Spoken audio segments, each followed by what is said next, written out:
The night was particularly cold in Cedar Rapids, Iowa, when Officer Mark Henderson turned on the lights of his patrol car. It was October 17, 2019, around 11:45 p.m., and he had just spotted a dark gray vehicle traveling at 68 miles per hour in a 45-mile zone. A routine stop, just one of the hundreds he had made over his 17-year career. Henderson briefly activated the siren, just enough for the driver to notice and pull over to the side of Highway 380. The officer positioned his patrol car behind the stopped vehicle, leaving its red and blue lights flashing against the darkness of the highway. He grabbed his flashlight, adjusted the body camera attached to his vest, and got out of the vehicle. The wind cut his face as he walked toward the parked car. Henderson was meticulous in his approach. He always observed the driver's hands, the passengers' positions, any suspicious movement inside the vehicle. But that night, something different would happen. Something that would challenge everything he knew about his own memory, his past, and the fragility of truth. As he approached the driver's side window, Henderson tapped lightly on the glass with his fingers. The window slowly rolled down. A man of about 45 years old was behind the wheel. He had stubble, deep brown eyes, and a slightly nervous expression that was common in these situations. Henderson shone his flashlight into the car's interior, quickly checking the back seats. The driver looked at the officer, and something strange happened. His eyes widened. It wasn't fear, it was recognition, a disturbing and impossible recognition. The man turned pale as if he had seen a ghost. His hands trembled slightly on the steering wheel. Henderson noticed the unusual reaction and immediately became alert. His training screamed that something was wrong. Nervous people were common in traffic stops, but this level of shock was different. The officer maintained a professional demeanor. He asked for permission to pass and documents. The driver, still visibly shaken, searched with trembling fingers for his wallet in the center console. He handed over the documents through the window. Henderson took the driver's license and read the name under the light of his flashlight. David Michael Torres, born March 14, 1974. Address in Waterloo, Iowa. Henderson felt something strange reading that name. A sense of déjà vu he couldn't explain. He looked again at the man's face. There was something familiar there, something his mind refused to fully process. David Torres stared intently at the officer and then said something that would have chilled Henderson's blood. "Officer Henderson." Torres's voice came out hoarse and heavy with emotion. "You don't remember me, but I've never forgotten you. You came to my funeral. You carried my coffin." The world seemed to stop at that moment. Henderson felt his legs go weak. He stared at the man in utter disbelief. His brain was trying to process those words that simply didn't make sense. Carrying someone's coffin, being at someone's funeral, and now that person was there, sitting in a Ford pickup truck with a valid driver's license in his hands. Henderson took a step back. His breathing became ragged. He looked again at the document and then at David Torres's face. "What are you talking about?" the officer asked, his voice coming out rougher than intended. Torres took a deep breath. 2012, car accident on Interstate 80. You were there. It was one of the first calls after you returned from Afghanistan. You covered me with a tarp, declared me dead at the scene, carried my stretcher to the ambulance. Henderson's body camera captured every second of that surreal interaction. The officer could feel his heart pounding in his chest. Memories began to surface, fragments of a winter night 7 years earlier. He vaguely remembered a serious accident, a head-on collision. There was snow on the road. He had just returned from his second tour in Afghanistan and was readjusting to civilian work. The scene had been brutal, mangled bodies, lots of blood on the white snow. Henderson shook his head, trying to organize his thoughts. "This isn't possible," he murmured, more to himself than to Torres. "If you died in that accident, how are you here now?" "I saw you. I saw the body." Torres nodded slowly. "I know how that sounds. I know it sounds crazy, but I didn't die that day. I almost died, but I didn't." The officer felt the need to sit down. He leaned lightly against the side of the car. His mind raced in circles, trying to understand. He was absolutely certain there had been a dead person at that scene in 2012. He was certain he had helped remove a body. He had gone to the funeral. He knew the widow, or not. How much of it was real memory and how much was a construct of his mind? Henderson turned on his radio. "Central, this is Henderson. I need supervision at my location. Highway 380, mile 47. The dispatcher's voice answered, asking if everything was all right. "Affirmative, I just need supervision." He turned off the radio and turned his attention to Torres. "Sir, I'll need you to get out of the vehicle." Torres obeyed without resistance. He got out calmly, keeping his hands visible. He was a man of average height, about 5 feet 7 inches, with broad shoulders that showed he had once been stronger. He had a deep scar that ran down the left side of his face, starting near his temple and ending at his jaw. Henderson hadn't noticed it before because of the angle and the low light. Now, with Torres standing beside the car, the scar was unmistakable in the flashlight. "That scar," Henderson pointed. "From the accident." Torres instinctively touched his own face. "Yes, the windshield. I had 340 stitches. I lost almost all mobility on this side of my face for 2 years. I still have fragments of glass in here that the doctors couldn't remove." Henderson studied the man. He tried to find signs of fraud, of lying, of some elaborate trick, but there was something genuine in Torres's gaze, something true in the pain that showed when he spoke about that night. "Tell me exactly what you remember about that accident," Henderson asked, crossing his arms. Torres leaned against the hood of the car. He looked at the dark sky for a moment before beginning. "It was December 23rd, 2012. I was driving home from Des Moines to Waterloo. I had gone to pick up Christmas presents for my children. It was snowing heavily. I should have stopped. I should have waited for the storm to pass. But I wanted to get home. My wife, Rebecca, had called saying the children were anxious. I drove faster than I should have." Henderson listened in silence. Parts of that story began to resonate in his memory. He remembered snow, lots of snow. The road was slippery. I was taking a gentle curve near exit 239 when I felt the car lose traction. I tried to correct, but it was too late. The car spun. I went through the median. There was a semi-truck coming in the opposite direction. I remember seeing its headlights. After that, everything went black. Torres's voice trembled.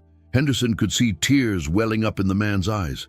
"I woke up 3 weeks later at Methodist Medical Center in Des Moines. I was in an induced coma, skull fracture, internal bleeding, broken ribs, punctured lung. The doctors said it was a miracle I survived. They said I was clinically dead for 4 minutes in the ambulance, but they brought me back." Henderson felt a chill run down his spine. Dead for 4 minutes, brought back. But he clearly remembered a body being covered at the scene, a body he was sure was dead, not in temporary clinical death, but permanently dead. "You said I was at your funeral," Henderson questioned, "but you were alive in the hospital. How does that make sense?" Torres wiped his eyes with the back of his hand. "It wasn't my funeral. It was the other driver's. I didn't know that until months later. My family didn't want to tell me at first. They thought the guilt would destroy me. The driver of the semi-truck. He died on impact. His name was James Pritchard, 53 years old, father of 2 grown children, truck driver for 30 years without a single serious accident. Until that night, until I crossed in front of him. The information hit Henderson like a punch. James Pritchard. The name echoed in his memory. He remembered now. He remembered the funeral. Being there as part of the department's tribute to a fatal accident victim.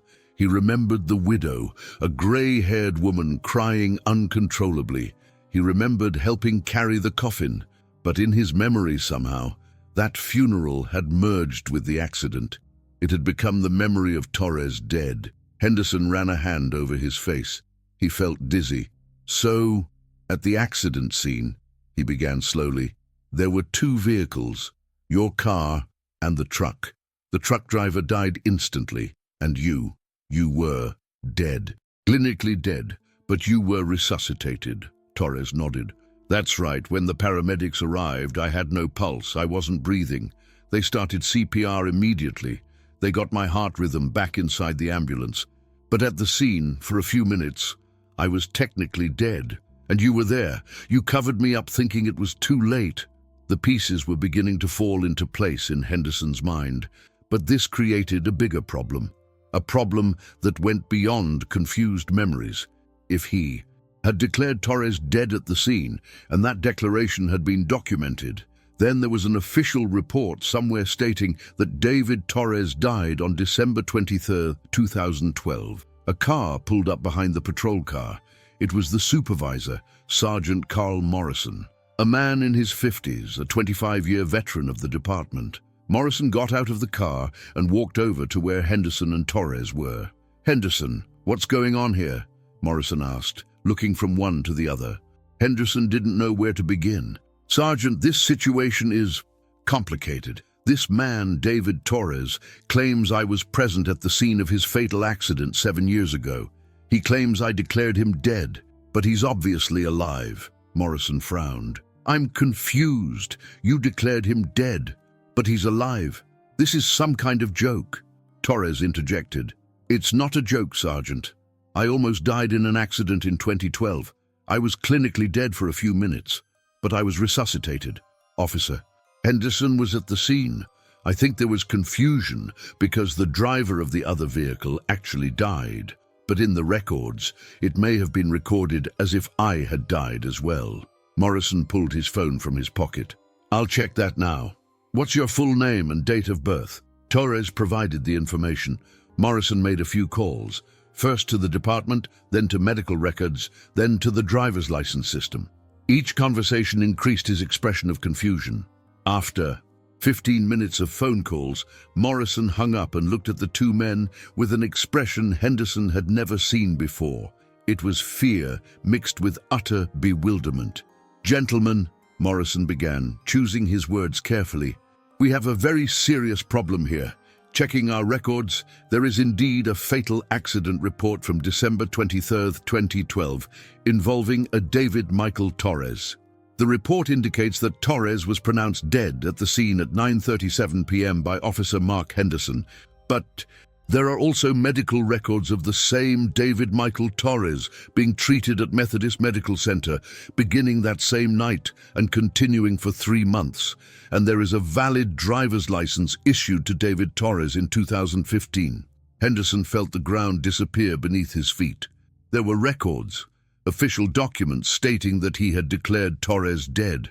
But Torres wasn't dead. He had never been dead beyond the 4 minutes of clinical death. "How is this possible?" Henderson murmured. Morrison shook his head. "I don't know, but we'll have to go to the police station and sort this out. Mr. Torres, you'll need to come with us.